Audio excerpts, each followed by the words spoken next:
I'm Sarah Kendzior, the author of the bestsellers The View from Flyover Country and Hiding in Plain Sight, and of the upcoming book, They Knew, How a Culture of Conspiracy Keeps America Complacent, which is available for pre-order now. And also I'm going to have some more information about a special pre-order that I'm going to post in the Patreon, a special opportunity. More about that later. I'm Andrea Chalupa, a journalist and filmmaker, and the writer and producer of the journalistic thriller, Mr. Jones, about Stalin's genocide famine in Ukraine. It is quite literally the film the Kremlin does not want you to see because they keep shutting down screenings of it, as we'll talk about in this week's show. All right, and this is Gaslit Nation, a podcast covering corruption in the United States and rising autocracy around the world. And so this is our regular weekly episode, but we're recording it today live with our wonderful Patreon supporters in attendance. And I just want to thank all of you so much for listening to us for the last over 4 years of Gaslit Nation. 4 years that we have spent waiting for some kind of major, meaningful accountability to be taken against Trump and his crime cult. Has that action been taken? Is the Mar-a-Lago raid a significant development? That's what folks are asking, and we're going to discuss that today. So, Andrea, I'm going to just run through some talking points that I whipped up in the dead of night during the floods, and feel free to break in with your own views on that. Trump got raided. Yes, Trump got raided by the FBI. First president ever. Another first. First to be impeached twice. First to be raided by the FBI. First to be a Kremlin asset. First to be I don't know if first to be a career criminal. Probably not. First to be a central figure in a transnational mafia syndicate for numerous decades while our intelligence and law enforcement agencies looked the other way, which is why it is notable that they seem to maybe not be doing that this time, but the raid itself leads to a lot of questions. Among those questions is there any valid source about what happened in this raid besides Trump himself, who is not exactly a arbiter of truth and transparency? So there's some things that I want to go through here, some questions I've had. The first thing is that the basis of the raid was to rescue the documents that Trump took from the White House and stored in Mar-a-Lago for the last, how long has it been now? 18 months. So it's, we've known about these documents for a long time. We've known that Trump and his cohort, in particular, Jared Kushner, were stealing and likely selling state secrets. We warned that would happen before Trump got into office. We warned about it while he was in office, and we warned about it after he was in office. And so this whole issue of the missing physical documents is very interesting because part of me wonders, why would Trump keep them for so long? I have no doubt that he stole them. And I do think that the FBI raid is absolutely justified. When I heard that there is a raid of Mar-a-Lago, my only question was for which crime? Because you're dealing with a multitude of offenses. And this one has to do with physical, national security property held by a private citizen illegally after their tenure in office. So yes, this is absolutely justified. Yes, in this case, the FBI and the DOJ have done the right thing. That said, I still have concerns. As I said many times, the worst thing that you can do regarding Trump is to make this situation, this vast national security threat that we've been dealing with for so long, about one man. This is about a transnational crime syndicate. It was about a transnational crime syndicate masquerading as a government, followed then by a government that continued to mask the transnational crime syndicate. They have been enablers of this elite criminal impunity that has been a blight on our nation for so long. And so you need, in this case, to take down the whole operation. If this is a first step in that, then that's a very good thing. If this actually leads to greater action and to the inability of them to harm us, because that is what is important, is that the public is harmed. The American people have been harmed. We are not safe from these individuals. We see them freely confessing their crimes today, like Paul Manafort does. We see them plotting further coups, like Stone and Bannon and Flynn do. This is what happens when you let people free. So you need to look at that. You also need to examine the institutional rot and complicity that got us to this point, that allowed Trump to get into office to begin with, and then gut out that rot as well. That would be true accountability. That would be a sequel. I'm just going to bring up a couple more points. I'll let Andrea jump in a sec. I just want to get through some background in this. In July, I believe it was July 23rd, Trump issued a strange warning on his social media network, Truth Social, a dark picture of himself, kind of looking away. And then, the date, August 8th, 8/8, underneath it. And so a lot of people were wondering, well, what's he talking about regarding August 8th? Like a lot of folks thought maybe he was going to announce another run for president, because in this country you can, plan and plot a violent, seditious coup against, your country and then run for president again, like a Cosa Nostra, Grover Cleveland. Anyway, 8/8 is a symbolic day for Nazis and for white supremacists. So some folks thought that was a little wink, wink, nudge towards that part of the Trump base. But 8/8 ended up being the day that Mar-a-Lago is raided. As I said before, there have been no videos or photos of the raid, including from Trump. So we don't really know how this played out. This stands in contrast to other FBI raids of Michael Cohen, of Giuliani, even of Epstein and others in the Trump crime cult.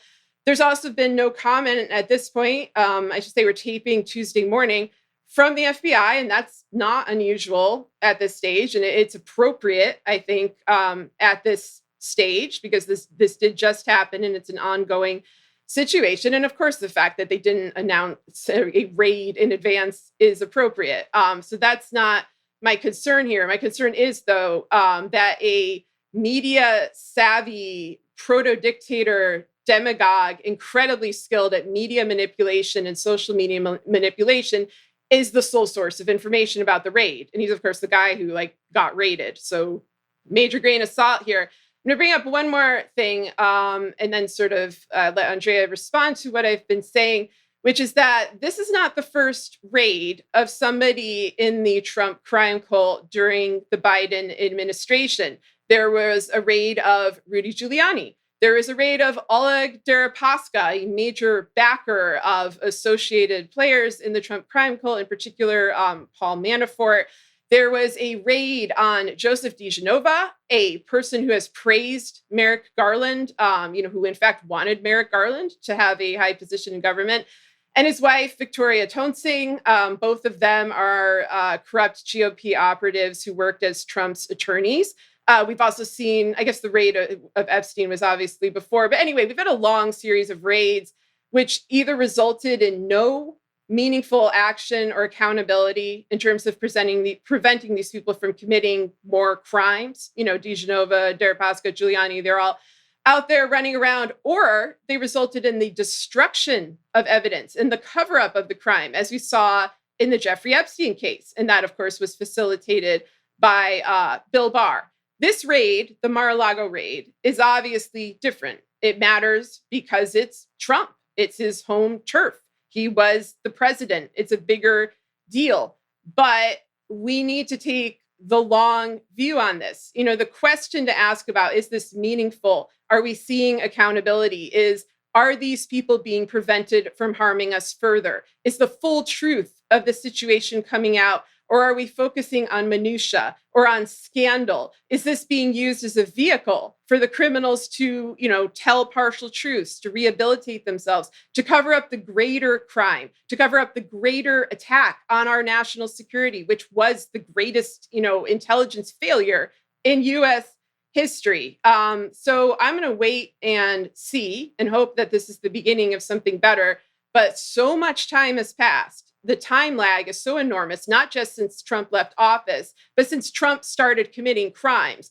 That time lag is literally my entire life. Like, I was born at the end of the Carter administration. Like, Trump had already been committing crimes by that time.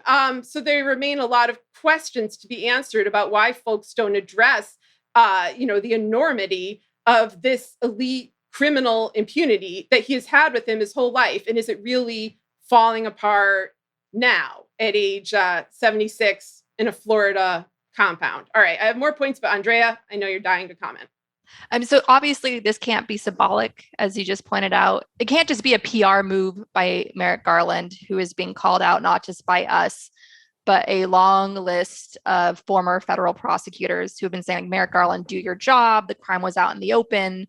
All the evidence is there. And then you have all these other cases, including the 400-page Mueller report, which is a charging memo, right? We'll keep repeating this because it needs to be said until something is finally done. Robert Mueller said to Congress under oath that, yes, Trump could be indicted after he left office. Why hasn't that taken place? So we are not celebrating this because just too many of these criminals are walking free. Andrew Weissmann, who was a prosecutor working on the big Russia criminal enterprise that helped bring the Trump family to power, Andrew Weissmann made the case that Paul Manafort, who is the walking, talking, smoking gun of Russiagate, Paul Manafort was a long time hand to the king to the Trumpian Kremlin asset, Viktor Yanukovych, who ran Ukraine into the ground, tried to turn it into his own private dictatorship where he enriched himself and his family. Andrew Weissmann made the case that Paul Manafort could still be charged for various things. And that still hasn't been done. Paul Manafort is out there now on a blood money book tour, getting all this press and selling books. And he's going to sell books to the whole MAGA crowd that see Paul Manafort, who is a longtime head of the torturers lobby, who helped some of the worst human rights abusers come to power and stay in power. The MAGA crowd is going to buy up those books because they see Paul Manafort as a political prisoner type, a martyr. So this can't just be symbolic. Like, we're desperate for some justice here finally, because justice is what's going to protect us and our families and our democracy from surviving the next very tight elections. I do want to point out the fun of it with Trump being raided on the anniversary of Nixon resigning. Nixon was another longtime resident of Florida in the Winter White House in Key Biscayne. And of course, a bunch of Nixon lackeys like Trump, Stone, and others worked for Trump. So that's kind of fun. And I want to also point out another little tidbit that Eric Trump apparently was at Mar-a-Lago at that corruption compound, helping the FBI, and it apparently may have waited before notifying his dad what was going on. Just to point out the cesspool that is Mar-a-Lago, one of Jeffrey Epstein's victims was groomed there. That's the kind of place this was. And so whatever the FBI got, I'm sure it's just the tip of the iceberg. Absolutely. Alan Dershowitz is maybe someone who should be contacted now, since he's related to that case as well, serving as Trump's attorney for various federal crimes. Speaking of that, that's very interesting about the Nixon stuff.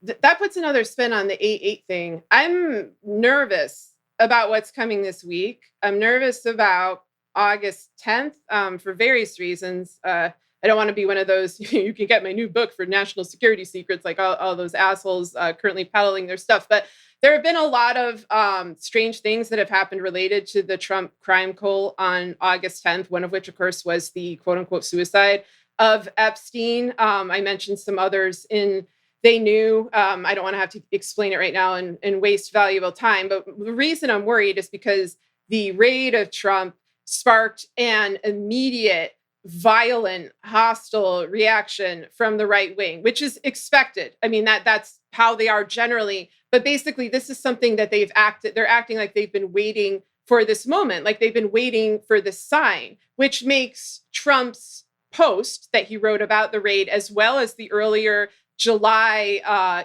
Truth Social post, even more mysterious, because this is potentially advantageous to a broader goal of the right wing, which is civil war and secessionist movements and general chaos and destruction. It's important to remember here that it is possible. The FBI is actually doing its job, that it suddenly discovered some sort of competence, that Christopher Wray had an abrupt turnaround. Sure, maybe that's what's happening, but it's also important to remember that Trump has long had friends in the FBI, protectors in the FBI. Two former FBI heads, Free and Sessions, went on, to work for the very Russian mafia that kept Trump, in orbit for all of these decades, that backed up his properties, that used him as a money laundering machine, and that a lot of criminal elites, including those tied to this Russian mafia, have long been pushing for civil war. And so, why do they want civil war? To strip the country down and sell it for parts. They've not been shy about this. Bannon has admitted this. Trump has admitted this. And we've seen a steady rise in secessionist rhetoric over the last few years. Lately, this kind of rhetoric has been coming from liberal elites in the aftermath of the repeal of Roe versus Wade. We've seen a lot of very wealthy white people basically being, to hell with you. Everyone in my state, in Missouri, should die. Everyone in Alabama deserves to die. Notably, these folks come from the North and are talking about majority Black, or not majority, but heavily Black, heavily Latino, impoverished states held hostage by hostile GOP legislatures. We've gone over that in other shows. Anyway, so this rhetoric is already out there. And now we're hearing it at an incredible volume from the right wing. They're now trying to get the hashtag national divorce to trend. They are plotting acts of violence on their forums. So I am worried about something coming down the road this week, maybe August 10th, maybe at another time. The last time I was this worried about something happening was when I, worried in 2020 about January 6th, because that date kept coming up. There's also the possibility that both the powers that be within the highest levels of law enforcement and intelligence, and in the GOP and in the Trump crime cult, that they maybe want to get rid of Trump, that maybe this is the time to move along to posh Trump, as Andrea has coined the future Trump successor, most likely DeSantis, somebody who will take the broken infrastructure, the wreckage that Trump left in his wake, and break it even further, bring in an autocracy, a theocracy even further. And that maybe it's just time to get him out of there. He's old. He knows too much. He has a big mouth. He has a lot of evidence. He has a lot of blackmail. Maybe it's time to shut Trump up. I doubt that they will go to the extent of actually indicting. Well, I think they might indict him, of putting him in prison. I mean, I think fingers crossed here for the screen.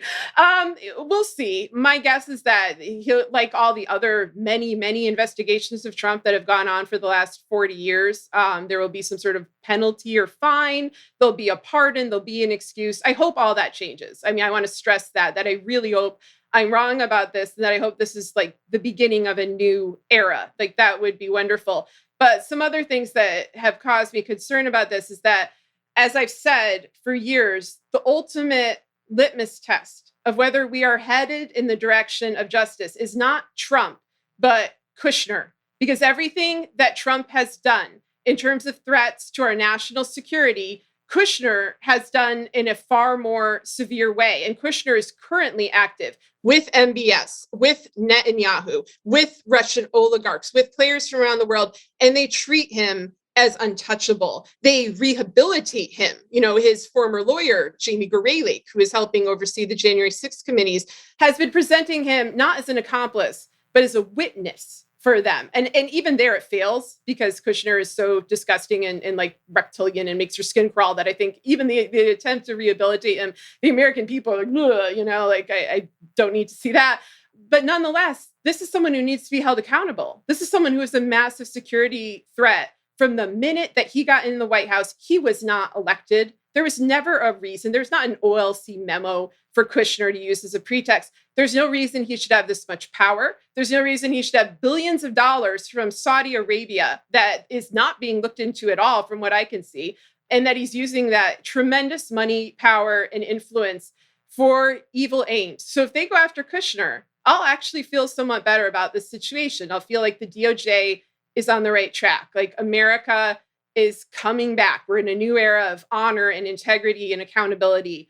until I see a move in that direction, I'm not convinced. Agreed. And I don't think anyone, especially law enforcement, should underestimate the massive appeal for Trump among the Republican base. The fascist movement, not just here in the US, but around the world, the whole actual Nazi fascist movement is being driven by accelerationism. This idea that if you just bring down the system, if you bash everything, if you just destroy it all, burn it down, then you're going to usher in the second coming and you can rebuild and everything will be better. And the only way to get to a better place is through massive destruction. And the Nazi movement around the world sees Trump as their instrument for destruction, as their messiah for ushering in accelerationism. That's what they're hooked into. This idea of like, they're so frustrated. They don't have the patience, the awareness, or any sort of wiring of being normal people. So they just want to just tear it down. It's just, they have this authoritarian instinct. It exists in people, right? We had Dorothy Thompson write the essay during the rise of Hitler, Who Goes Nazi? And the conclusion of her essay is that just some people have that in them. That's who we're up against now. The Nazis are back and Trump is their guy. That's a very big part of the Republican base. He's not going to go away. The January 6 hearings are not going to get rid of him. So he was the keynote speaker at CPAC, and then suddenly his home gets raided. So that's what we're up against. The hooks are in, the movement is there, and they're going to fight back, and they're going to fight back violently, which leads us to a big summary of some good news that we've had come out, some earth-changing news, which is extremely important to go down because the news I'm about to read off is going to point a big giant red arrow to the fact that we absolutely need to do more to protect our democracy, protect our elections, protect our bodies physically from a fascist movement that wants to burn it all down and destroy us and imprison people. And this fascist movement, they're running for local office in droves to try to control our elections and make the big lie permanent, make the big lie law in our country. And it's going to be extremely difficult to get out of that once they're in. So I'm going to read off this good news and then get to the big conclusion of what this good news is telling us. The Inflation Reduction Act, right, which was historic, that led already to the largest inflation expectations drop ever on record for the New York City Fed survey. The Inflation Reduction Act also includes the largest climate change investment by any country in the world, not just for the United States, but in the world. The hundreds of millions of dollars in this legislation will transform markets, not just in the United States, but around the world. If the US does something, other countries follow because that's how big our economy is. And other industries need to keep up and compete. So they're looking at this and they're going to have to make changes to be competitive in the US market. So that's big. This is going to create green new jobs. It's going to change the status quo. This cannot be overstated. It's a very big deal. Leaders in climate science are praising this, are getting emotional over it. Okay, that's how you know it's good. It buys us much needed time to keep fighting, to keep preparing for climate resiliency. Congress also passed the CHIPS Act, which creates incentives for domestic semiconductor manufacturing in order to take on China, creating lots of jobs here in the US. This will be a big boost to our economy and strengthen American competitiveness in the world. The PACT Act was passed to provide veterans, especially victims of burn pits, the support they need. There was the Bipartisan Gun Law, the first major gun safety legislation in decades. President Biden, his team killed Al-Qaeda, the leader of Al-Qaeda. Gas prices are plummeting, huge job numbers and low unemployment. Biden's administration resolved the baby formula shortage. And over 76% of Biden's judicial appointments have been women, over 76%, compared to 42% for Obama and only 24% for Trump. This reminds me of when Tara Reid, who was just celebrated at some weird Soviet rally here in the US, made her claims against Biden, and a PBS NewsHour investigation interviewed nearly 100 people who worked for Biden and found that he was actually incredibly generous and proactive in helping women get ahead in his office. That's a long record to stand on that shows up in making over 76% of judicial appointments women. That's big. Biden also just gave another massive defensive aid package to Ukraine, which has been successfully using the aid we've already given them to push back Russia's genocidal invasion. We did all that. Everything I just listed off, we did all that with our votes, with getting out the vote. We're already seeing a shift in the polls for Democrats standing a stronger chance of holding on to Congress and expanding their majority there. So that's all wonderful. That's all news that we need to bask in and pat ourselves on the back for, because we did that. We created that. So if Congress and President Biden can do all that, then they need to start aggressively moving on the front of securing our elections, passing election reform, protecting our elections on the local level from the big lie. They also need to do whatever they can, even by executive order, the most aggressive as possible, to pass a assault weapons ban. Because what is Trump's army of stormtroopers going to do? They're going to do what they've already been doing, but in bigger numbers. They're going to be turning to assault rifles to gun down people anywhere, especially Jewish communities, especially non-white communities. They're going to keep doing more of that. So Biden and the Democrats in Congress have showed us that when there's pressure, when the people are demanding it, when the poll numbers are demanding it, when you're down in the polls, when you're against the ropes, you can fight like hell. You can succeed. You can get historic legislation done. Now they need to not just secure the economy. They need to not just give us a fighting chance against the climate crisis. They need to now protect us against Trump and the massive fascist movement that is very much alive and well and has been increasingly turning to political violence. Yeah, absolutely. And I hope that Biden isn't as reluctant to say the word autocracy or mafia state or transnational organized crime as he is to say the word abortion, because this all needs to be addressed as what it is. The severity of the crisis, the roots of the crisis, which go back decades, need to be addressed for what it is. It is good, obviously, that we've had these, I don't want to call them wins, because I hate even demarcating what happens to us as individuals, as human beings, as a society in those terms. We've had some progress. We've had some forward motion on things like climate change policies, gun policies. Is it enough? No. I mean, that's why you keep pushing for more. But yeah, it's good that, as Andrea said, they're finally showing some movement in the right direction, some willingness to move forward, some willingness to listen to constituent concerns. And among those constituent concerns is the coup, the kleptocracy, the constant threats to public officials. And here I'll say the threats to Merrick Garland should actually be a concern, because as much as I can't stand him, when I see somebody like Kevin McCarthy, using his Twitter platform as basically a open threat and a kind of call to metaphorical arms that may become literal arms, folks should take that seriously. It's obviously the sign of a mafia state. It's a sign of a party that is committed to destruction, that does not recognize the legitimacy of the vote. We've already seen that in individual states like mine, but they have never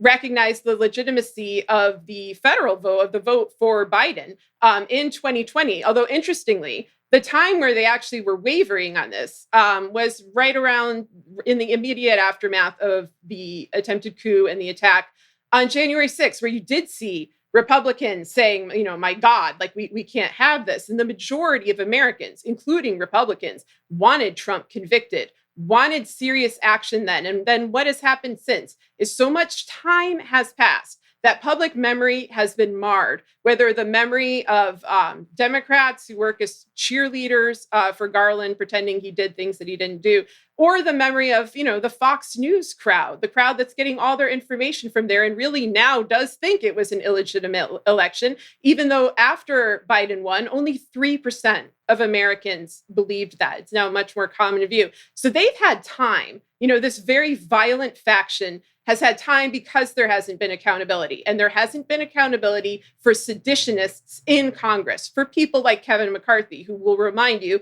back in 2016 was saying, that Trump works for Putin and that, Dana Rohrabacher and others did.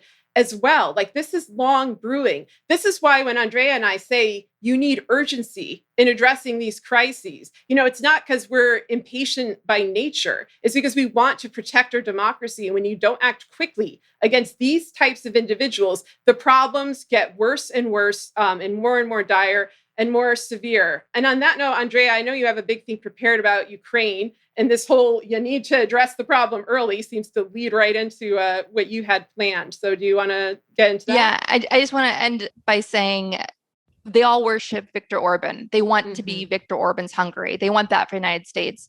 Viktor Orban, the Kremlin asset in the European Union, he engineered a dictatorship in Hungary.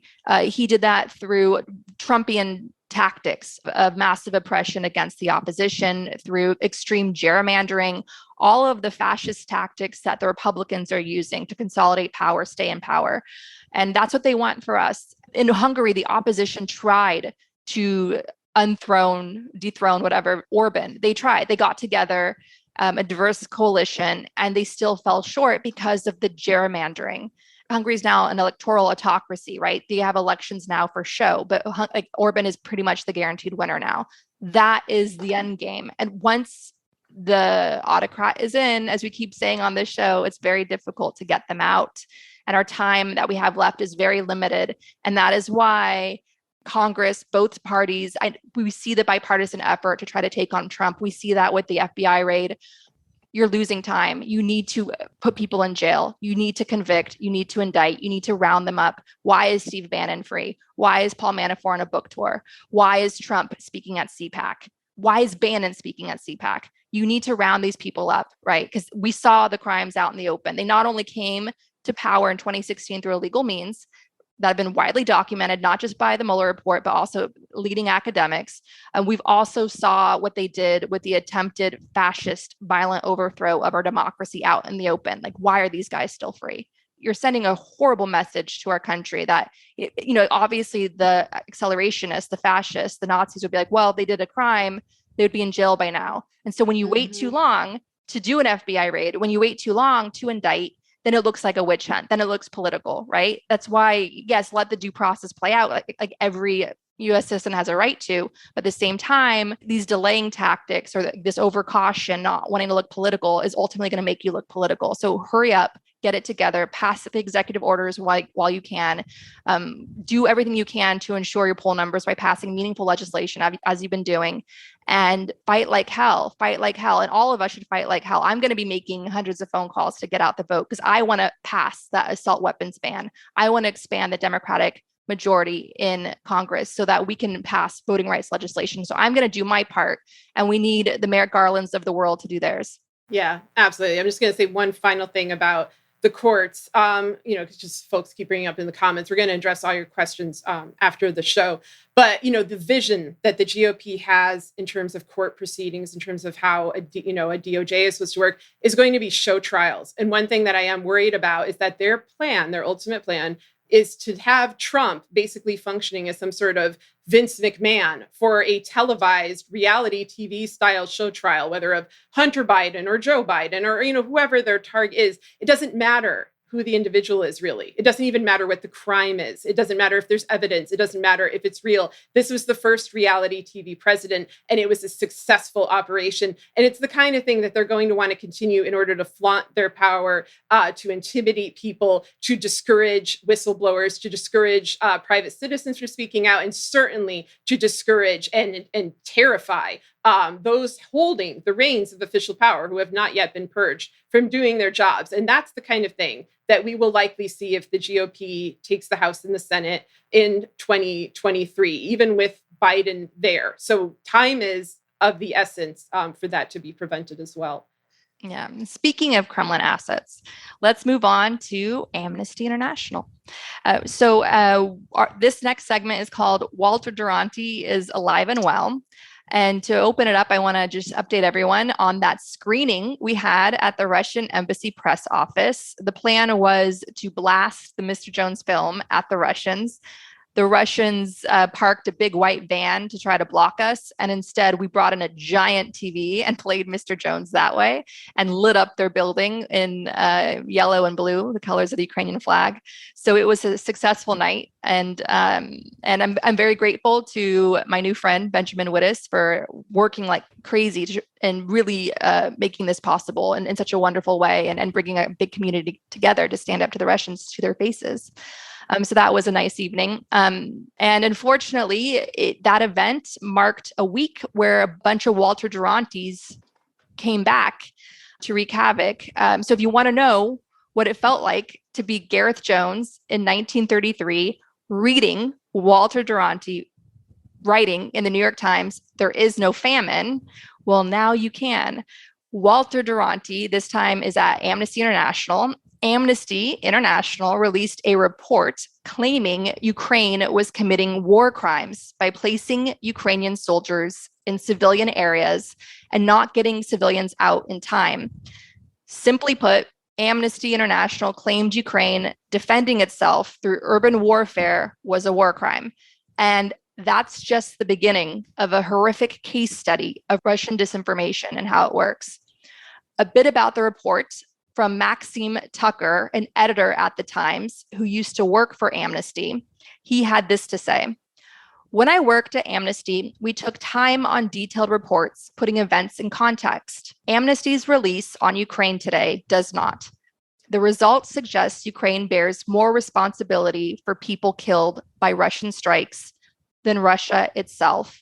It is both bizarre and misleading." This nonsense report, this is now me talking, this nonsense report got the law all wrong.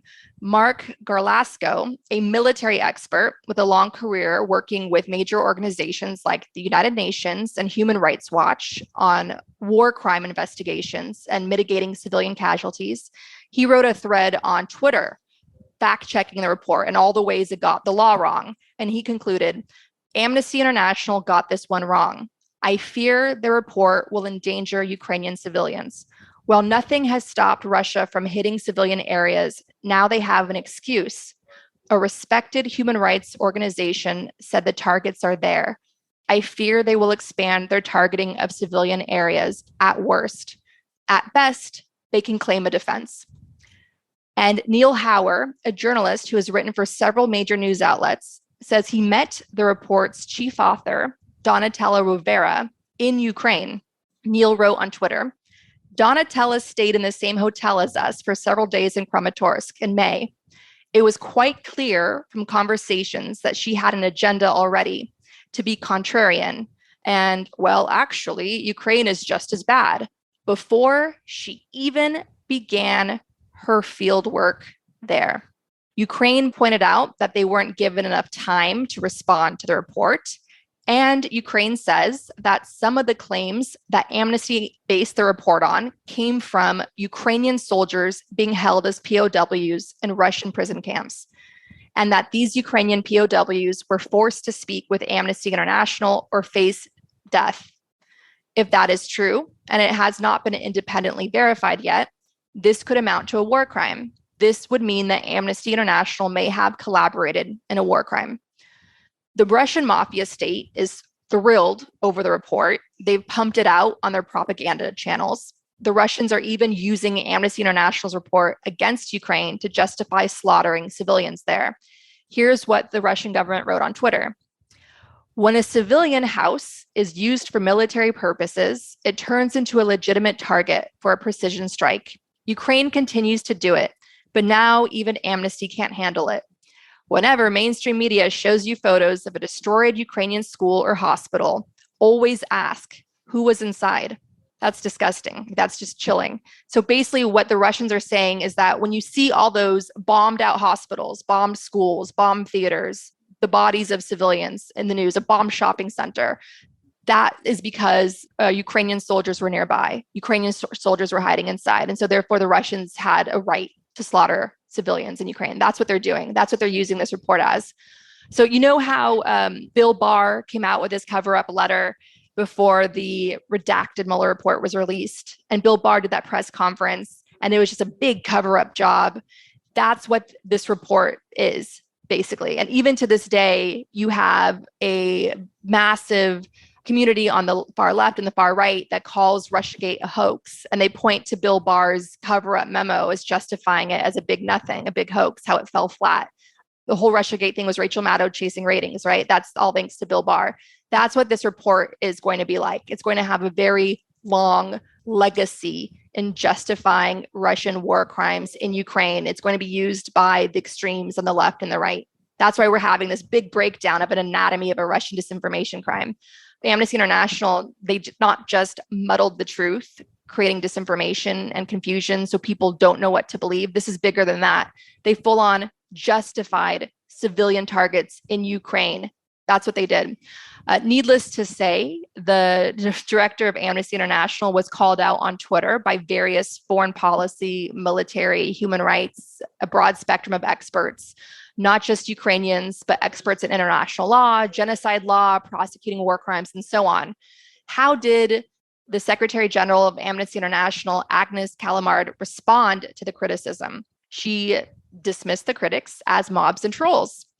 She wrote, Ukrainian and Russian social media mobs and trolls, they are all at it today, attacking Amnesty investigations. This is called war propaganda, disinformation, misinformation. This won't dent our impartiality and won't change the facts. To which one young Ukrainian woman by the name of Alina Mikhailova responded, I am a deputy of the Kyiv City Council and a soldier of the armed forces of Ukraine. I'm not a social media mob and troll. And I'm writing to you from a verified Twitter account that you have a Russian dick in your mouth. Perfectly said. So not to be outdone, here comes CBS News. On the heels of the Amnesty International blowjob comes this big report that by CBS News, this documentary claiming that only 30% of the aid to Ukraine actually makes it to Ukraine. And so CBS News launched on Twitter a promotion for this documentary, and this with this big 30% claim. And by the same far right, far left crowd that was already excited over the Amnesty International Russian blowjob, they start going crazy over this CBS News Russian disinformation blowjob about this 30% claim. Only 30% of the aid that we're sending Ukraine actually makes it to the front. Now, according to one of my favorite people on Twitter, Phillips O'Brien, a professor of strategic studies at the University of St. Andrews, he writes on Twitter, there has never been a single piece of hard evidence supporting the 30% claim. It was an unsubstantiated claim back in April that has taken on a life of its own. It's the QAnon story of the Ukraine war. So CBS News took a conspiracy theory and decided to make that the crown jewel to promote their documentary on arming Ukraine. Needless to say, the claim did not stand up to scrutiny, and CBS News had to pull that promotional tweet for their documentary, issue a correction on Twitter, and delay the release of the documentary. But the damage is already done. It's already out there. There's already a massive amount of people that believe this and are going to repeat this. So I kid you not, this is all happening in the year 2022 when we're facing the existential threat of fascism at home and abroad. So who did CBS News feature in their damning documentary painting Ukraine as a corrupt black hole where all our aid goes to disappear? None other than the author of the Amnesty International report, Donatella Rovera. The same person who ignored warnings from several non-Ukrainian journalists who had covered the war extensively, who ignored the Ukraine office of Amnesty International, who allegedly, according to that one Western journalist who spoke with her when she first arrived in Ukraine, was determined to be contrarian, was determined to both sides of genocide. Donatella Rovera, on top of all that, is not a Ukraine expert. And yet CBS News is putting her front and center in a documentary claiming that our aid is not getting to where it needs to be in Ukraine. This is all being deliberately done to weaken the support we give to Ukraine, to basically empower Russia and force some fake Russian propaganda negotiated peace deal that's just going to buy Russia time to regroup so they can keep the genocide going over the coming years. Russia right now is losing. Russia right now is desperate. Russia right now needs to hit the pause button, needs to figure things out. The sanctions are going to start to hit. What's happening in the meantime? The US is pumping Ukraine full of much needed heavy machinery weapons to demolish Russian ammunition factories, warehouses, and all those things. Russia is being pounded right now. They needed this disinformation campaign to put the brakes on all the support Ukraine is getting. As one respected security expert wrote on Twitter, I've spent quite a bit of time in Ukraine with the Ukrainian military. I've also written extensively about Western military aid to Ukraine. It's pretty clear to me that Amnesty International's Donatella Rivera is either horribly misinformed or deliberately lying about Western aid. Now, what might have caused Amnesty International to go astray? Why the super cool edgelords of Kremlin disinformation, the gray zone disinformation merchants, one board member of Amnesty International out of Finland has a long history of retweeting the worst of pro-Kremlin accounts. Kremlin fanboys and girls that have written things like the Baltics should go back to Russia, Finland should go back to Russia, Ukraine belongs to Russia. Accounts that are blatantly promoting Russian colonial genocide. These accounts are being retweeted by a board member out of Finland at Amnesty International. That sounds very shocking. So just to confirm all that, we are going to share that person's tweets about that person in the show notes for this week's episode, which you can find on our Patreon page as always. All right, so basically, here's where we are. I wanted just to warn everyone about this because you're going to see a lot of trolls, a lot of idiots, a lot of Walter Durantes parroting all this nonsense that we just covered. And I wanted you all to be armed and aware that Walter Durante is back and he's at Amnesty International. And nobody there has gotten fired for this yet.